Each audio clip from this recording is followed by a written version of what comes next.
Friends நேயர்களுக்கு வணக்கம். நேற்று தினத்தில் ஒரு வழியாக ராமேஸ்வரத்துக்கு ஒரு விடிவு காலம் வந்துருச்சு அப்படின்னு சொல்லலாம். பாம்பன் பாலம் அது வந்து என்ன பண்ணியிருக்காரு, ஐயா மோடி அவர்கள் வந்து திறந்து வைத்து நாட்டிற்கு அர்ப்பணித்திருக்கிறார். ஒரு நல்ல விஷயம். நீண்ட காலமாக மக்கள் வந்து ராமேஸ்வரத்துக்கு போகிறவங்களாம் வந்து பார்த்திங்கன்னா மண்டபத்திலே இறங்கி என்ன பண்ணுவாங்க, அங்கேருந்து பயணம் செஞ்சுட்டாங்க. இப்போது ஸ்ட்ரைட்டாக நம்ம அந்த பாம்பன் வழியாக வந்து என்ன பண்ண போகிறாங்க, ராமேஸ்வரத்துக்கு போகிறாங்க. இதை அர்ப்பணித்து கொடுத்த பிரதமர் ஐயாவுக்கு ரொம்ப நன்றி தெரிவிச்சிருக்கோம். ஆனால் இருந்தாலும் இந்த பாலம் திறப்பு நிகழ்ச்சியில வந்து பிரதமருடைய செய்கைகள் வந்து ஒரு சில விஷயங்கள் வந்து பேசும் பொருளா இருக்கு அப்படின்னு சொல்லலாம். முதலாவது ஒரு விஷயம் என்ன அப்படின்னு பாத்தீங்கன்னா, அண்ணாமலையே வந்து பாஜக மாநில தலைவர், இதானது வந்து பாத்தீங்கன்னா பாஜக அரசு நடத்துகிற ஒரு விழா. மற்ற விழாலெல்லாம் பார்த்தீங்கன்னா அண்ணாமலை வந்து என்ன பண்ணுவார், பிரதமர் பக்கத்தில் இருப்பார், அந்த மேடையில் இருப்பார். ஆனால் இந்த நிகழ்ச்சியில் வந்து அவர் வந்து மேடை ஏற்றப்படலை. கடைசி மினிட்ல வந்து என்ன பண்ணியிருக்காரு, நயினா நாகேந்திரனை ஏற்றிருக்காங்க. அது அண்ணாமலை வந்து ஒரு விஷயத்தை வைக்கிறாங்க, ஏன் நீங்கள் தலைவர் என்ற முறையில் வந்து நீங்கள் மேலே ஏறலை அப்படின்னு சொல்லும்போது, நான் கீழே இருந்தேன். அதாவது அவர் கீழே இருந்திருக்காரு, நயினா நாகேந்திரன் மேலே இருந்திருக்காரு. பாஜக மாநில தலைவர் அப்படின்னு ஒருத்தர் வந்து என்ன பண்ணியிருக்காரு, கீழே உட்கார்ந்து இருக்கிறது வந்து ஒரு பேசும் பொருளாகவே இருந்தது. இது குறித்து அவர்கிட்ட கேட்கும்போது, இது அரசு விழா, அரசு விழான்னும் பொழுது இங்க கட்சிகளுக்கு வந்து இடம் இல்லை, அதனால நான் தலைவராக இருந்தாலும் கீழே நயினா நாகேந்திரன் வந்து ஒரு எம்எல்ஏ, அதனால அவர் வந்து மேலே இருந்தாரு, நான் கீழே இருந்தேன் அப்படின்ற மாதிரி சொல்லியிருந்தாரு. எம்எல்ஏவா இருந்தாலும் ராமேஸ்வரத்துக்கும் நயினா நாகேந்திரனுக்கும் என்ன தொடர்பு அப்படின்ற ஒரு கேள்வி நம்மளுக்கு எழும்போம்.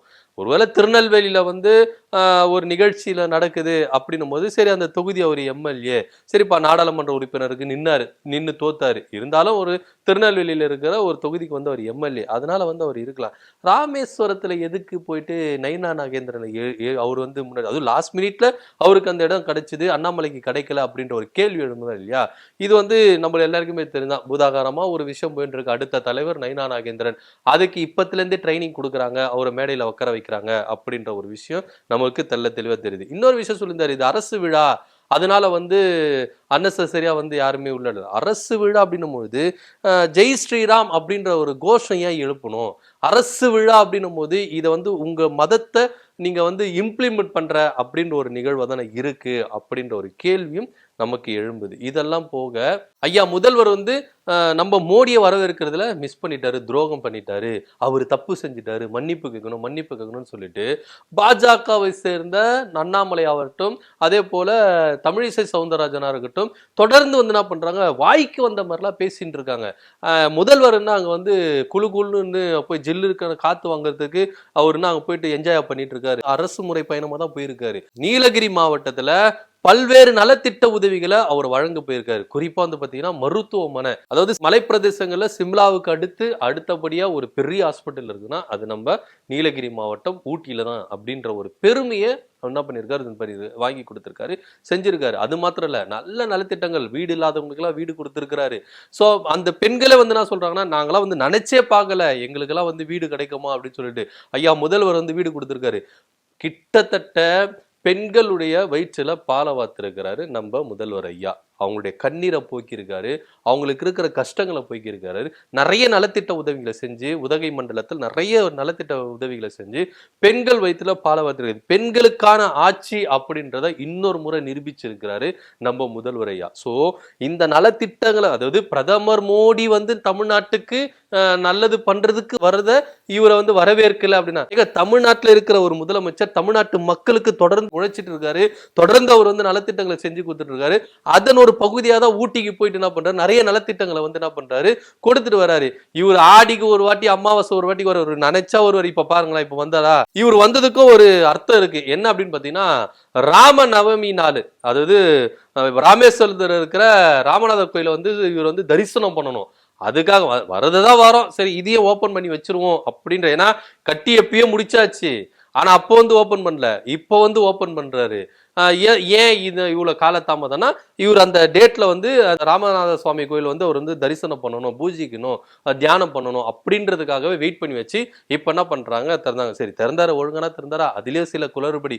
அவர் திறந்து கொஞ்ச நேரத்துல வந்து பாத்தீங்கன்னா அந்த பாலம் வந்து ஓப்பன் ஆகுது, லிப்ட்ல வந்து மேல போயிட்டு கீழே வரும், அது பாத்தீங்கன்னா ஏடா கூடமா நின்றுச்சு, டெக்னிக்கல் இஷ்யூ வந்துருச்சு. என்னத்தை தான் நீங்க வந்து 535 கோடி கொடுத்து இந்த அளவுக்கு வந்து தரமா இது பண்ணிருக்கீங்க அப்படின்ற ஒரு கேள்விக்குறி நம்மளுக்கு வருது. வருது. அதெல்லாம் ஒரு புறம் இருக்கட்டும். இதுல எந்த அளவுக்கு இவங்க வந்து ஊழல் முறைகேடு பண்ணியிருக்காங்க அப்படின்றதெல்லாம் பின்வரும் நாட்கள்ல தெரியும். அதெல்லாம் ஒரு புறம் இருக்கட்டும். சோ இவர் வந்ததுக்கும் ஒரு அர்த்தம் இருக்குது. இந்த ராமநவமி நாள்ல அந்த கோயில தரிசனம் பண்ணணும், வரப்போக்கில் இதை ஓபன் பண்ணி வச்சிருவோம்னு சொல்லிட்டு இவர் எவனா ஒரு நாள் வருவாரு. ஆனா இங்க தமிழ்நாட்டு மக்களுக்காக தொடர்ந்து உழைச்சிட்டு இருக்கிற தமிழ்நாட்டு முதலமைச்சர் இவர் வர்றத வந்து வரவேற்கணுமா? நான் கேட்கிறேன், பிரதமர் ஐயாவை வரவேற்கலன்னு சொல்லிட்டு இங்க கூச்சபாச்சம் இல்லாமயே தமிழிசை சவுந்தரராஜன் அதே போல அண்ணாமலை அவர்களுக்கு எல்லாம் கோபம் பொத்துக்கிட்டு வருது.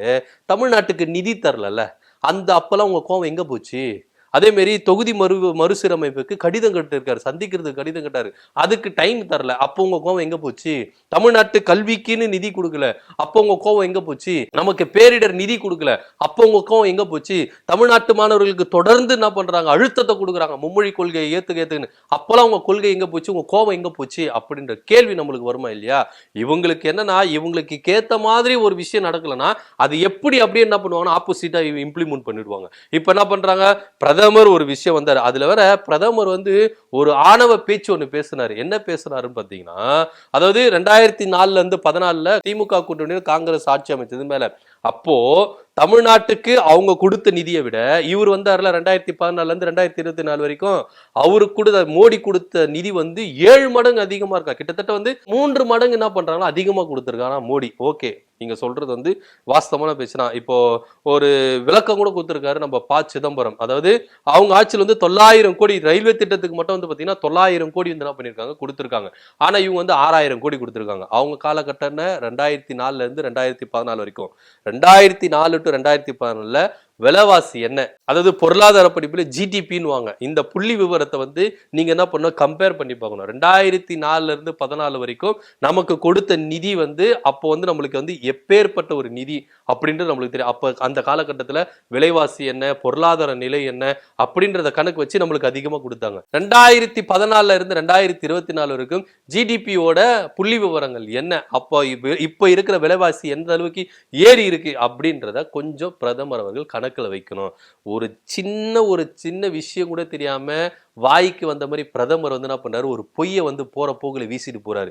அதாவது காங்கிரஸ் கொடுத்த நிதியை விட நாங்க அதிகமா கொடுத்துருக்கோம், அப்போ இருந்த காலகட்டத்துல விலைவாசி என்ன, பொருளாதார நிலை என்ன, இப்ப இருக்கிற நீங்க ஆட்சி செய்யற காலத்துல பொருளாதார நிலை என்ன, விலைவாசி என்ன அப்படின்றத கொஞ்சம் கருத்துல தெரிவிச்சுக்கணும் அப்படின்றத வந்து தெல்ல தெளிவா சொல்லு. இதுல உதாரணத்துக்கு பொருளாதார படிப்புல 1ஆம் ஆண்டு படிக்கிறாங்களா, அந்த மாணவிங்க கிட்ட போயிட்டு இந்த ஜிடிபியோட புள்ளி விவரங்களை கேட்டா வந்து தெல்ல தெளிவா சொல்றாங்க. அதே மாதிரி இன்னொரு விஷயம் சொல்றாங்க, இப்ப நம்மளுக்கு வந்து வருஷத்துக்கு வருஷம் என்ன ஆகும்னா வயசு ஏறிட்டே இருக்கும். அதே வயசுல இருக்கிறோம் இல்ல, வருஷம் வயசு ஏறுதுல, அதே போலதான் ஜிடிபியோட புள்ளி விவரங்களும் வருஷத்துக்கு ஏறும்.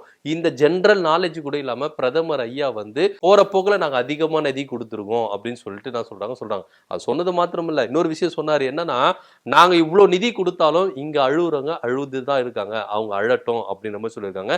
யார சொன்னாரு அப்படின்னு நம்ம பார்த்தோம்னா, இங்க ஆட்சி செய்கிற நம்ம முதல்வர் ஐயாவையும் அமைச்சர்களே தான் அவர் என்ன பண்றாரு சொல்றாரு. எந்த அளவுக்கு ஆணவான பேச்சு, நம்ம தமிழ்நாட்டுல வந்துட்டு நம்ம முதலமைச்சரை இந்த அளவுக்கு இழிவா பேசுறாரு பிரதமர் அவர்கள்.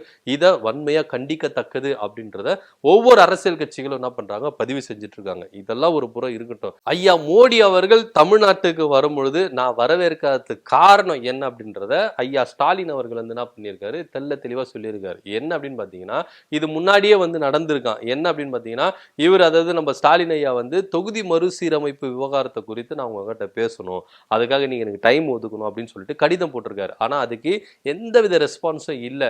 அது மாத்திரம் இல்லாம, நீங்க வர டைம்ல எனக்கு ஊட்டியில வந்து நலத்திட்ட உதவிகள் வழங்க நிகழ்ச்சி இருக்கு, நாங்க போற மாதிரியா முன்னாடியே என்ன பண்ணிட்டாங்க, இன்ஃபார்ம் பண்ணியிருக்காங்க. அதுக்காகவே என்ன பண்ணியிருக்காங்கன்னா, நம்ம ஐயா வந்து கிளம்பி போயிட்டு இருக்காரு.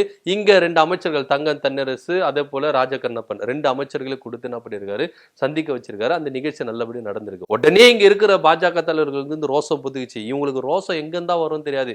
பாஜகவை எதனா ஒரு இழிவா பேசிட்டாலோ இல்ல பாஜக தலைவர்கள் எதனா ஒரு இழிவா பேசிட்டா மட்டும் ரோசங்கள் வந்து என்ன பண்ணும், கோபங்கள் வந்து பொத்துக்கிட்டு வரும். ஆனா தமிழ்நாட்டுக்கு ஒரு இழைக்கிறாங்க அப்படின்னும் போது இவங்களுக்கு கோபம் எங்க போவோம், ரோஷங்கள்லாம் எங்க போவோம்னு தெரியாது. நிதி நம்மளுக்கு தரல, நம்மளுக்கு தர வேண்டிய வெள்ளை நிதி தரல, நிலுவைத் தொகை தரல, எதுவுமே நம்மளுக்கு தரல. அப்பெல்லாம் இவங்க கோபம் எங்க போச்சு, எங்க ஓடி ஒளிஞ்சு போச்சுன்னு தெரியல. இப்ப பிரதமர் ஐயாவை முதல்வர் வந்து வரவேற்கலையா, அப்ப மட்டும் கோபம் பொத்துக்குன்னு வருது. ஒரு முதல்வர் அப்படின்ற ஒரு அந்தஸ்து கூட இல்லாம வாய்க்கு வந்த மாதிரி பேசுறாங்க அண்ணாமலை அவர்களும் தமிழிசை சவுந்தரராஜன் அவர்களும். சரி, ஓகே, நம்ம முதல்வர் ஐயாவும் என்ன பண்ணாரு, டெஃபினேஷன் கொடுத்துட்டாரு நான் ஏன் வரல அப்படின்றத. இதை தவிர்த்துட்டு நம்மளுக்கே ஒரு மனசாட்சின்னு ஒண்ணு இருக்குல்ல, ஏன் வந்து முதல்வர் வந்து பிரதமரை சந்திக்கல அப்படின்னு போது நமக்கு எவ்வளவு இழப்பு இழைச்சிருக்காங்க. நமக்கு கல்விக்கு நிதி தரல, தமிழ்நாட்டு மாணவர்களை ஏமாத்துறாங்க, நிலுவைத் தொகை தரல, ஜிஎஸ்டி தொகை தரல, வெள்ள நிவாரண பேரிடர் நிதி அதுவும் நம்மளுக்கு தரல. சோ நம்மளுக்கு ஓகே, இதெல்லாம் ஓகே. எங்களுக்கு நீங்க நாடாளுமன்ற மறுவரை செய்ததுல தமிழ்நாட்டுக்கு ரொம்ப, அது முக்கியமா வந்து தென் மாநிலங்களுக்கு ரொம்ப நீங்க என்ன பண்றீங்க, அவதூறு செய்றீங்க, ரொம்ப கெடுதல் பண்றீங்க. இத முன்னாடியே அறிஞ்சு எல்லா கிட்டத்தட்ட வந்து பாத்தீங்கன்னா 7 மாநிலத்தில இருந்து 22 கட்சி தலைவர்களை கூப்பிட்டு என்ன பண்ணாரு, டிஸ்கஷன்லாம் பண்ணி ஒரு சில தீர்மானங்களை நிறைவேற்றிருக்காரு. இதை உங்ககிட்ட கொடுத்து தொகுதி மறுவரையில சில விஷயங்களை டீப்பா உங்ககிட்ட பேசணும் அப்படின்றதுக்காக டைம் கொடுத்திருக்காரு. இதுக்கு டைம் தரல. அப்போ நீங்க டைம் தர மாட்டீங்க, ஆனா உங்களை மட்டும் நாங்க வரவேற்கணுமா அப்படின்ற ஒரு கேள்வி சாமானிய மக்களாகிய நமக்கு வரும். நீங்க முதல்வரை விட்டுருங்க, சாமானிய மக்களுக்காக நம்மளுக்கு இந்த கேள்வி எல்லாம் வருமா இல்லையா? நீங்க தமிழ்நாட்டுக்கு எந்த நிதியும் கொடுக்கல, கல்வி நிதி கொடுக்கல, தமிழ்நாட்டு மாணவர்களுக்கு நீங்க அழுத்தம் தரீங்க, எங்களுக்கு தர வேண்டிய நிதி பேரிடர் நிதி தரல, தமிழ்நாட்டுக்கு எந்த அளவுக்கு நீங்க துரோகம் பண்ணுமோ, எந்த அளவுக்கு ஓரவஞ்சனம் பண்ணுமோ அதெல்லாம் பண்றீங்க. ஆனா நீங்க வந்தா நம்ம வந்து வரவேற்கணுமா அப்படின்ற ஒரு கேள்வி சாமானிய மக்கள் ஆகிய நமக்கு, எனக்கு தோன்ற மாதிரி உங்களுக்கு தோணுமா இல்லையா? சோ இந்த விவகாரத்துல கூட முதல்வரையா கலந்து கொள்ளாம இருக்கிறது நியாயமா நம்மளுக்கு படுது. அவங்க வந்து அரசு அஜெண்டா அவங்க எப்படி கலந்துக்கல அப்படின்றது வந்து அவர் வந்து வெளிப்படையா நம்ம முதல்வரையா சொல்லிட்டாரு. பிரதமருக்கும் என்ன பண்ணிருக்காரு, சொல்லியிருக்காரு. ஆனா நம்ம சாமானிய மக்களாகி நமக்கே தோணல, இவங்க இது பண்ணல, ஆனா இதுக்கு மட்டும் நான் வரணுமா அப்படின்ற ஒரு கேள்வி. இப்போ உதாரணத்துக்கு நம்ம சொந்தக்காரங்களே இருந்தாலும் நம்ம எதுனா ஒரு சொன்னாங்கன்னா அவங்க வந்து கேள்வி, அவங்க மதிக்கல, நம்மளுக்கு வந்து ரெஸ்பான்ஸ் கொடுக்கல அப்படின்னா அவங்க வீட்டு ஃபங்க்ஷனுக்கு வந்து நம்மள கூப்பிடும்போது நம்ம போவோமா? அப்படி மாதிரி தான் ஒரு விஷயம் சாமானிய மக்களுக்கு நமக்கு தோணுது. ஆனா இங்க இருக்கிற பாஜக தலைவர்கள் என்ன பண்றாங்க, அவங்க செய்யற தப்பை மூடி மறைக்கிறதுக்காக இந்த மாதிரி பொய்களை வந்து என்ன பண்றாங்க, முன்னாடியே வந்து பேசுறாங்க. அதாவது முன்னாடியே வந்து பேசுறா நம்ம மேல தப்பு இல்ல அப்படின்னு நினைப்பாங்களே, அதை தான் பாஜக இங்க செஞ்சுட்டு இருக்கு. இன்னொரு விஷயம் பேசியிருக்காரு ஐயா மோடி அவர்கள். என்ன அப்படின்னு பாத்தீங்கன்னா, இங்க இருக்கிற சில அரசியல் கட்சி தலைவர்கள் எனக்கு லெட்டர் எழுதுறாங்க.